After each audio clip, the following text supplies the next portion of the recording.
बुढ़ापे में सुकून चाहिए तो इन 6 लोगों से दूर रहिए। सुकून क्या होता है? सुकून वो जो सुबह की चाय में मिल जाए या वो जो किसी अपने की बातों में बह जाए। बुढ़ापे में सुकून चाहिए ना, तो सुकून देने वालों से कम सुकून छीनने वालों से बचना ज्यादा जरूरी है।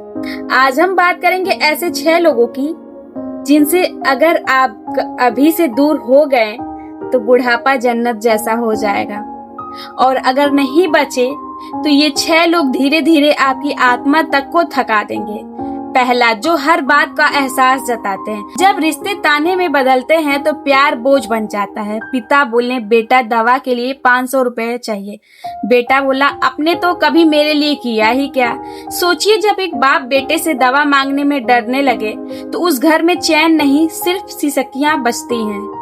ऐसे लोगों से दूर रहिए जो आपको एहसास की रस्सी में बांधते हैं, जो कभी आपको उड़ने नहीं देंगे। दूसरा, जो आपकी बात को सुनते नहीं, सिर्फ जवाब देते हैं। आपकी उम्र हो गई है पापा, अब आप चुप रहिए।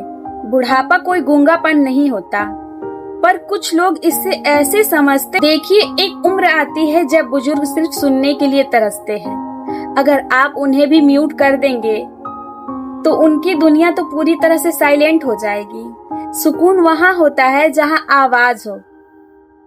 सुकून वहां होता है जहां कोई आपकी सुनता हो।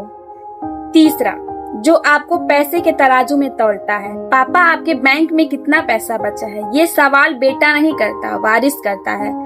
एक पिता जो ताउम्र पैसे कमा कर देता रहा, बुढ़ापे में वही पैसे से तौला जाए। अगर पापा के नाम प्रॉपर्टी नहीं होती तो क्या हम आज भी उनका ख्याल रखते?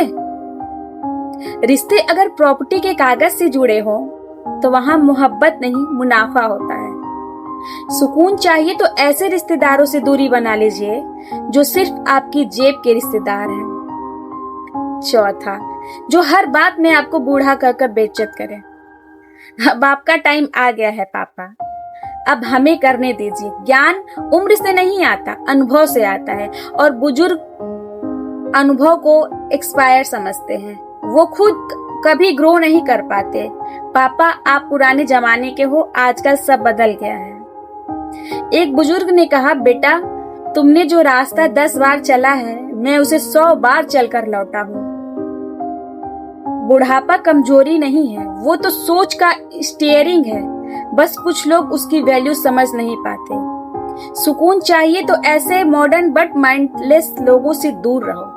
पांचवा, जो हर बात में गुस्सा निकाले। घर में कुछ लोग ऐसे होते हैं जिनका गुस्सा हमेशा बुजुर्गों पर गिरता है। चाय थोड़ी फीकी हो गई, दादी माँ की गलती। घर में कोई बात बिगड़ी, नाना जी की वजह से। बेटा चिल्लाया, आपसे कुछ नहीं होता, अब आप बैठे रहिए। कोई नहीं जानता कि ये गुस्सा उस दिल पर क्या असर करता है जो कभी आपके लिए धड़कता था। बुढ़ापा तो वैसे भी भारी होता है, उस पर अगर कोई हर रोज चीखे तो वो सांसें नहीं, सजा बन जाती है।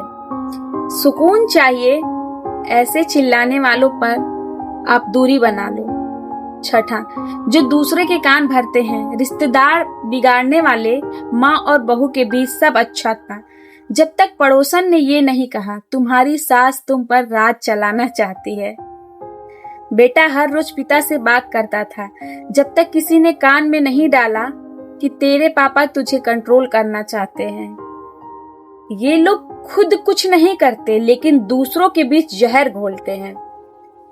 इनसे दूरी रहना, क्योंकि जब सुकून के रिश्ते बिगड़ जाते हैं तो सजा साथ में रहने वालों को भी होती है। बुढ़ापा एक समय नहीं, वो एक भाव है। जब मैं थोड़ा सुकून चाहता हूँ, और वो सुकून बाहर नहीं, सही लोगों की मौजूदगी और गलत लोगों की दूरी में छुपा होता है। आज नहीं तो कल हर कोई बुढ़ापे में पहुंचेगा, लेकिन अगर आप आज से ही इन 6 लोगों से दूरी नहीं बनाएंगे तो कल आपका सुकून भी छीन लिया जाएगा। सोचिए जरा और आज ही फैसला लीजिए, किसे रखना है, किसे दूर करना है। धन्यवाद।